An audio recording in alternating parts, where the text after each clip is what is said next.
मुंबई महापालिकेवर भगवा फडकवण्यासाठी शिवसेना ठाकरे गटानं सर्व शक्ती पणाला लावण्याचा निर्धार केलाय. मात्र त्याच वेळेला ज्या ठाण्यानं ठाकरे यांना सत्तेची पहिली संधी दिली त्या ठाण्यात ठाकरेंची वाट अधिकच खडतर होणार आहे. शिवसेना शिंदे गटाच्या तुलनेत मनी मसल पॉवरमध्ये ठाकरे गट कमकुवत ठरतोय, पण सक्षम नेतृत्वाचा अभावही पिछेहटला कारणीभूत ठरतोय.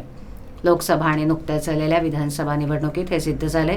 त्यामुळे ठाणे महापालिकेत किमान नगरसेवक निवडून आणण्याचं मोठं आव्हान ठाकरे गटासमोर असणार आहे.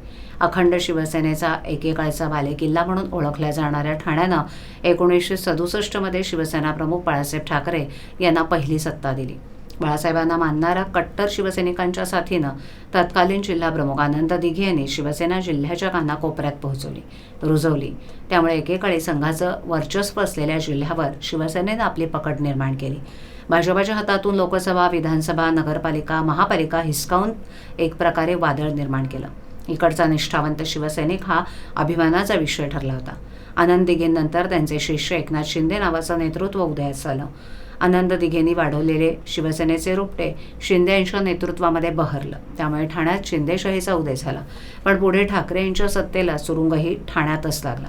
इतिहासात न रमता 2.5 वर्षापूर्वी ठाणेकर एकनाथ शिंदे हे मुख्यमंत्री बनले. आता उपमुख्यमंत्रीपदी विराजमान झालेत. सत्तेत असल्यामुळे साहजिकच उपमुख्यमंत्री एकनाथ शिंदे यांची ताकद कुठेही कमी झालेली नाही. उलट लोकसभा आणि नंतर विधानसभेत एकही उमेदवार निवडून आणण्यात ठाकरे गटाला अपयश आल्यानं ठाण्यात ठाकरेंच्याच अस्तित्वाचा प्रश्न आता उभा राहिला आहे.